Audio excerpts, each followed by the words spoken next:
Boa noite, feliz sábado para você. Você pode inclusive estar se perguntando, que história é essa de hoje é sexta-feira, mas ele começa falando feliz sábado.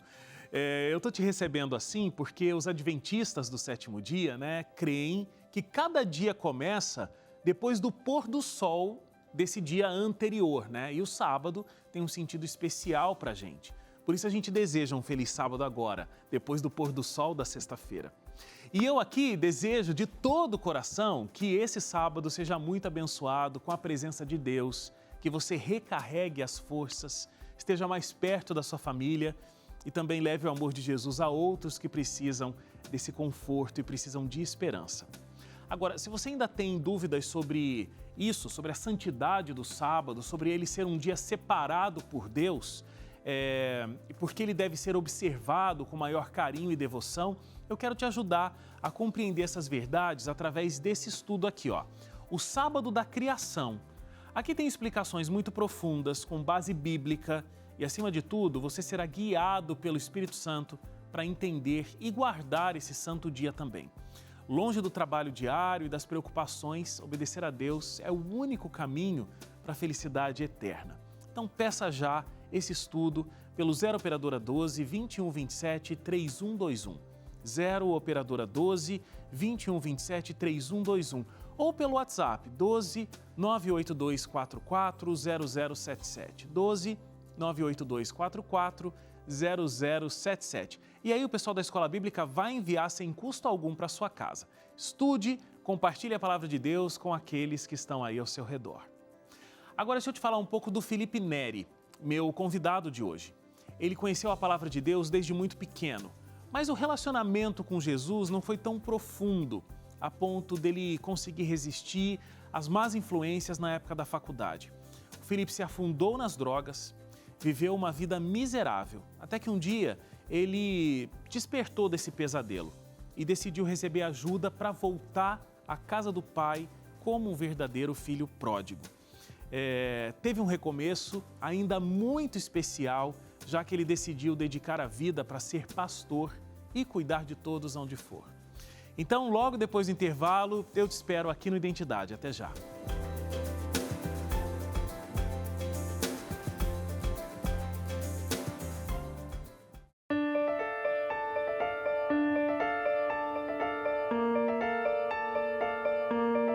De volta aqui o Identidade, já tô com o meu convidado aqui.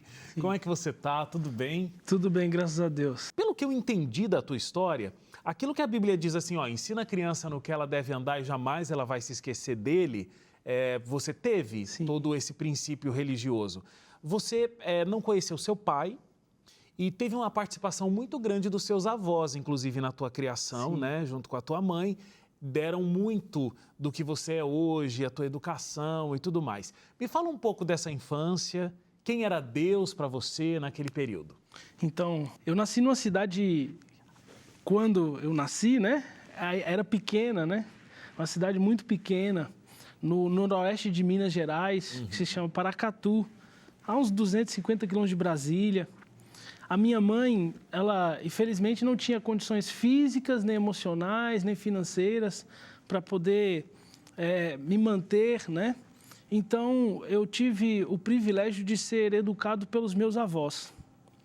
Aos 4 anos, e os meus avós foram sempre adventistas, Inclusive, foram um dos pioneiros ali da igreja adventista. Eu tenho essa noção de quem é Deus pelo que eu recebi dos meus avós, Esse pai amoroso, um pai que se preocupa, Uma mãe que tem todos os cuidados. Então, tudo isso que eu recebi é essa percepção que eu tenho de Deus, Então, com 4 anos de idade, a minha avó faleceu. E aí, toda a responsabilidade ficou sobre o meu avô. Meu avô foi, de fato, um guerreiro e deu de tudo o que podia para que eu pudesse crescer na igreja. E eu louvo a Deus pelo avô que eu tive, que foi o pai e a mãe que eu sempre precisei. Em todos os aspectos, O meu avô, eu nunca vi o meu avô levantar de cedo sem orar, eu nunca vi meu avô deitar sem orar. E eu aprendi isso com ele. Você podia chegar a qualquer momento na minha casa e o meu avô estaria estudando ou a lição da escola sabatina ou a Bíblia. E era o dia inteiro. Ele passava o dia todo estudando a lição da escola sabatina e estudando a Bíblia. Então eu tenho essas lembranças, né? Porque no ano passado, em setembro do ano passado, meu avô descansou no Senhor. E a gente acredita, né, que tem a esperança da bendita ressurreição, no qual nós vamos nos encontrar de novo. Tanto meu avô quanto a minha avó. E eu poderei dar a grata satisfação a eles de saberem de que hoje me tornei, né? Porque o que hoje eu sou era um sonho dos meus avós, né? Claro que era um sonho meu também, mas foi um sonho dos meus avós que eu estou, né, vivendo agora. Interessante. A gente vai falar muito sobre esse sonho realizado. Sim. Agora, quando você decidiu, num primeiro momento, fazer uma faculdade, você decidiu pela faculdade de Direito. Sim. E conheceu amizades que te tiraram um pouco desse caminho que o teu avô te ensinou, tua avó te ensinou durante toda a tua vida, né? O que aconteceu ali naquele momento? Você queria experimentar coisas diferentes? O que aconteceu? Tudo que era daquilo, que era da igreja, o meu avô era apaixonado. Ele foi assinante a vida inteira da revista Adventista, a revista Sinais, né, que hoje nem existe mais. E sempre nessas revistas vinha a foto dos colégios, do NASP, até então era IAMG, que hoje é FAD Minas, e vinha as propagandas. E eu tinha esse sonho, porque o meu avô lia a revista inteira e eu ficava só na escola, né? Uhum. Então, eu escrevi uma carta e eu ganhei uma bolsa para mim ir para o FAD Minas. E eu fui para o FAD Minas, estudei lá 1 ano, depois voltei, e aí eu comecei a fazer a faculdade de Direito, lá em Paracatu, na minha cidade. Com isso, eu sempre fui criado na igreja.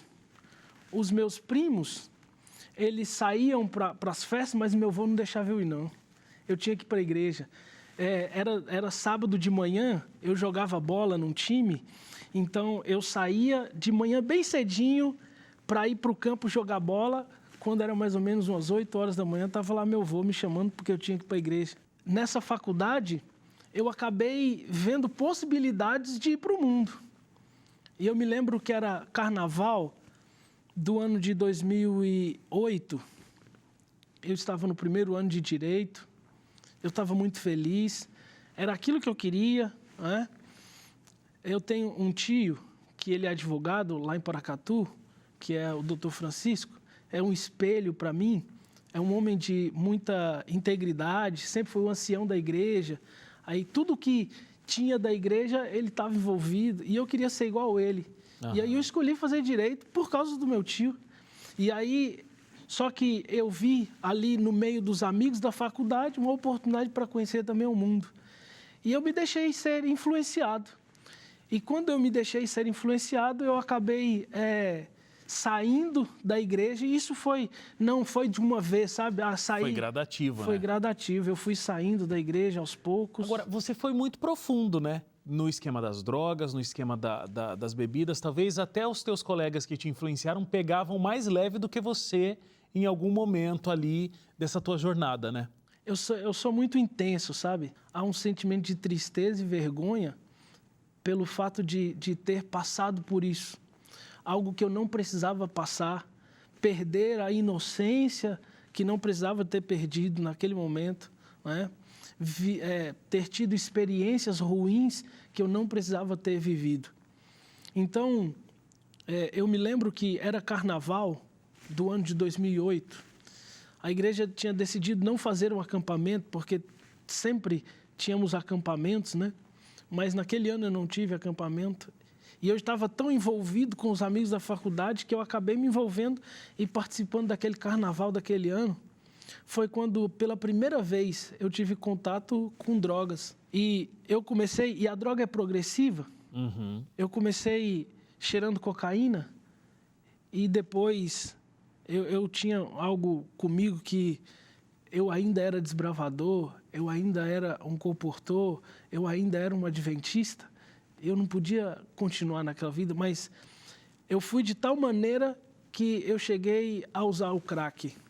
E aí foi o pior, né? Porque é muito forte, né? Porque é muito forte, né? Então, eu comecei a usar e sempre usava com o meu amigo, porque eu não sabia aonde comprar, como comprar, o que fazer. Eu não sabia aonde ir, mas eu fui aprendendo.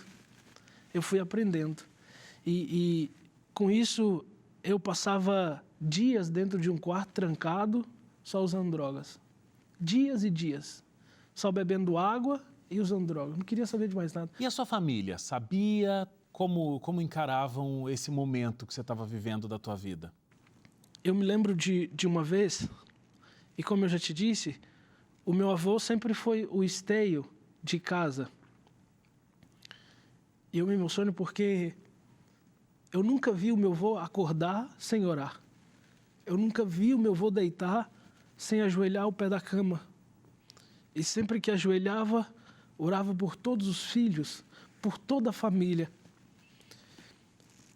E a oração do meu avô era para que Deus pudesse me resgatar. E por causa dessa oração, hoje eu louvo a Deus porque fui resgatado.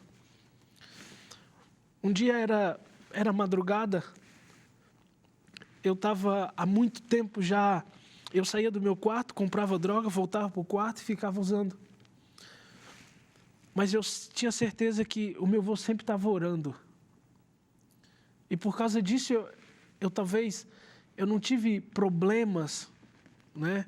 Eu nunca fui preso, eu nunca tive problemas, né? Com furtos, roubos. Mas um dia eu estava saindo de madrugada e eu nunca esqueço, o meu avô ajoelhou diante de mim e fez uma oração. E disse: Senhor, esse menino eu criei ele para ti. Eu vi crescer dentro da igreja, tentando cantar, tentando pregar. Ainda é ovelha do teu aprisco. Por favor, resgata o meu filho.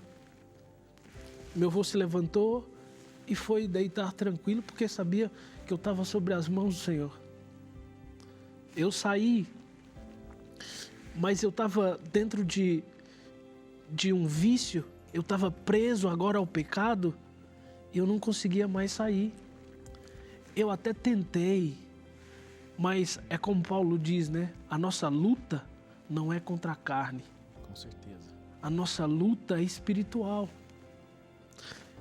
Eu me recordo que dentro disso tudo, o que dava esperança tanto para minha família, né, de um dia ver de novo eu voltando para a igreja, eram as orações do vô, né?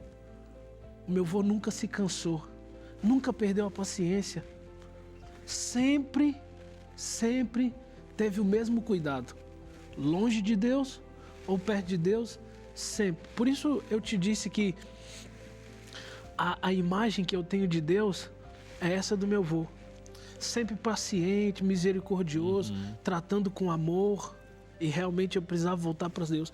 Mas eu estava tão preso a isso que por mais que eu quisesse, eu não conseguia. A gente tem que fazer uma paradinha para o intervalo aqui, Felipe, mas você conseguiu. Parecia que era impossível. Parecia. E talvez fosse impossível para você com a tua força naquele momento. Mas não era impossível para Deus. Sim. Né? Então, logo depois do intervalo, a gente vai saber como é que você consegue sair desse lugar que você se colocou e se entregar completamente nas mãos de Deus. Intervalo rápido e a gente volta aqui contando essa história de libertação que o Felipe viveu.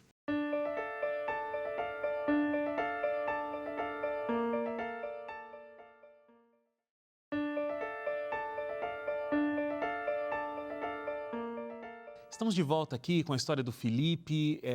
Ele era uma criança criada nos princípios da igreja. Na época da faculdade, acabou se envolvendo com companhias que o levaram para as drogas, bebidas. E ele estava num momento ali que queria sair dessa situação. Mas para você parecia que era impossível, né, Felipe? Difícil. Como é que você conseguiu encontrar forças para conseguir se libertar das drogas? A família sempre foi a base que me ajudou muito. E um dia, assim, eu havia acabado de orar, pedindo para Deus para que pudesse me libertar, sabe? E aí o meu tio apareceu. Eu não sabia que ele viria. E ele disse assim, olha, nós vamos te levar e você vai fazer um tratamento. Nós vamos te ajudar. Eu fui até a cidade de São José do Rio Preto. Ali eu passei por um médico. Ele passou alguns medicamentos, né? Eu tomei ali alguns medicamentos e retornei. Meu tio era pastor em Araxá. E eu fiquei em Araxá por 15 dias. 15 dias sendo ali cuidado por ele, nesses primeiros dias ali do medicamento, porque eram medicamentos muito fortes, né? Depois desses 15 dias eu retornei. E agora, diante de mim, estava um desafio, né? Porque eram os mesmos amigos. Eu vi esses mesmos amigos e eu tentei. Eu disse assim, amigo, o Deus que pode me libertar, pode libertar você também. Então, eu posso dividir com você os meus remédios, mas meus amigos não quiseram. E eu acho que se Deus não tivesse me tirado desse mundo, hoje eu estaria com meus amigos. Alguns estão presos e outros estão mortos. Mas aonde abundou o pecado, superabundou a graça de Amém. Deus.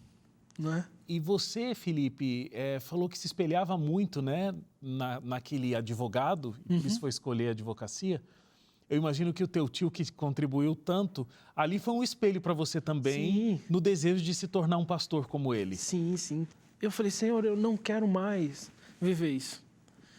E todos os dias eu fazia uma atividade física, tomava os medicamentos, orava ao Senhor, estudava a Bíblia e pedia para que Deus desse, então, algo para mudar, sabe, a minha vida.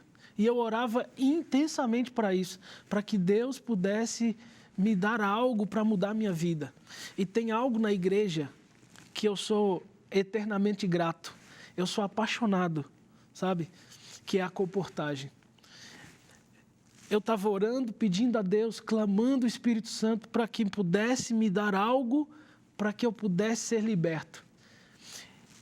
E no meio das minhas orações, aparece uma campanha de comportagem na minha cidade. Comportagem, né, para quem está nos ouvindo, é a venda de livros, mas traz um benefício para quem participa disso. E eu fui para essa campanha de comportagem, era na minha cidade, eu fui para essa campanha de comportagem e eu comecei a me envolver e acabei esquecendo, né? E fazendo novos amigos. E isso foi o que foi me dando condições para continuar. E a comportagem, o Ministério da Comportagem, que é algo criado no coração de Deus, foi o que me ajudou muito, muito, muito, muito. E aconteceu outra coisa mais especial, né? Porque era final do ano, eu havia já me rebatizado, né? E eu estava voltando para a igreja. E na minha igreja lá sempre fazia uma confraternização, sempre fazem ao final do ano a confraternização. E eu me lembro que eu fui nessa confraternização e lá estava a Simone, que hoje é a minha esposa, né? Foi outro presente de Deus para a minha vida, que me ajudou muito, tem me ajudado, né? É um apoio que eu tenho nos momentos difíceis e também nos momentos alegres da vida. E foi um presente que Deus deu. E isso foi já em 2009, né? Eu passei esse ano, um ano de muita luta, né? Mas Deus teve misericórdia de mim e a graça do Senhor me alcançou. Hoje você conheceu sua esposa, se casou, teve essa libertação completa daquela vida que você vivia de drogas e tudo mais. Você se tornou realmente um pastor da Igreja Adventista, hoje tem a sua vida dedicada a esse ministério, né? Sim. A falar desse Deus para a vida das pessoas.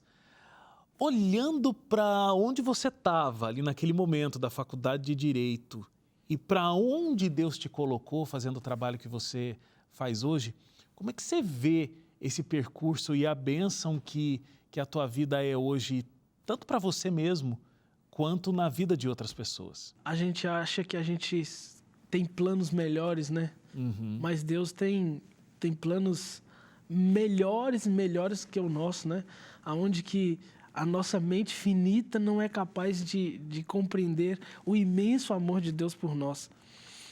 E eu tinha um sonho, quero me tornar um advogado como meu tio é. Eu tinha também o sonho dos meus avós, de me tornar um pastor. E quando eu me casei, no ano de 2010, eu e minha esposa, nós tomamos uma decisão de ir para o NASP. E aí nós fomos para o NASP.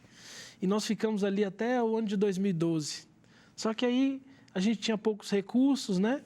A gente tinha as limitações. Minha esposa ficou grávida da Elisa, que hoje tem 9 anos de idade, e a gente teve que retornar para Paracatu. Mas eu ainda continuava com o sonho de fazer direito. Eu ainda continuei tentando, né? Eu fiz até o 4º ano de direito, mas aí no ano de 2017, Simone ganhou uma bolsa. E aí nós fomos para o NASP, né? Ela queria poder fazer a sua faculdade numa escola adventista, e aí nós fomos para o NASP. E eu fui aprovado no vestibular. O vestibular do NASP é muito difícil. Eu fiz, eu não tinha muita esperança, mas é o que eu falo, os planos de Deus são maiores do que os nossos. Nós vivíamos da comportagem para poder se manter no colégio, pagar, né, a faculdade. E a gente vivia naquela maneira, aquele desafio intenso, né? Paga um mês, fica devendo outro mês, e assim a gente vai levando, né? E eu ainda estava devendo algumas mensalidades do curso de Direito, e eu precisava de fazer a minha matrícula para Teologia, porque eu havia sido aprovado. Mas eu não tinha dinheiro. E nessa época, eu fui convidado para ser vice-líder numa campanha em Brasília. E eu me lembro que eu estava orando para Deus para que a gente pudesse conseguir os recursos para pagar o colégio, para fazer a matrícula. E para piorar a situação, o meu avô, que me ajudava financeiramente, por alguma razão, ele não havia recebido naquele tempo, naquele dia, naquele mês. E aí eu falei, agora o meu avô não recebeu, agora ficou pior ainda. Quando chegou na época de fazer a matrícula, e olha que coisa incrível, né? Quando chegou na época de fazer a matrícula, o meu avô, ele recebeu o mês retroativo e o mês que ele precisava de receber. Ele recebeu os 2 salários juntos, o que deu condição para que ele pudesse me ajudar, e eu fiz minha matrícula. De lá para cá, foram sempre assim, comportando. Eu fiquei 4 anos sem ir para casa. Minha esposa ficou 4 anos sem ver os pais, sempre comportando. Dezembro, janeiro, fevereiro, depois junho, julho, um pouco de agosto, e a gente sempre comportando. Mas pela graça de Deus, a gente conseguiu. Nesse último ano, Deus foi incrível, sabe? Porque no último ano, eu não tinha condições. Eu tinha uma dívida enorme com o colégio e eu não tinha condições. E eu comecei a pedir para alguns irmãos. Tem uma irmã lá no interior de Minas Gerais e ela pôde me ajudar. Uma outra irmã lá nos Estados Unidos que nunca me viu pôde me ajudar. E assim as portas foram se abrindo, eu consegui concluir o meu curso de Teologia, para a honra e glória de Deus. Amém. E hoje, o meu objetivo é salvar do pecado e guiar no discipulado. Como um dia eu fui salvo pela essa graça de Jesus, eu também quero me empenhar para continuar salvando pessoas, né? Amém. Felipe, que Deus continue abençoando o seu ministério. Amém. Não só o seu ministério, mas a sua vida, a sua família, como Ele fez até aqui, né? Te dando forças, te livrando de caminhos tão profundos que você se envolveu. Que a sua vida possa realmente ser uma bênção, salvando outras. Amém. Muito obrigado, que Deus te abençoe. Eu que agradeço a oportunidade e que Deus possa continuar, né, os abençoando, todos que estão nos ouvindo agora, né? E meu muito obrigado por estar aqui participando com você. Gente que agradece. Amém. Obrigado também a você, um feliz sábado. A gente se encontra na segunda-feira, às 11h30 da noite, com mais uma linda história de superação e de encontro com Deus. Até lá. Tchau, tchau.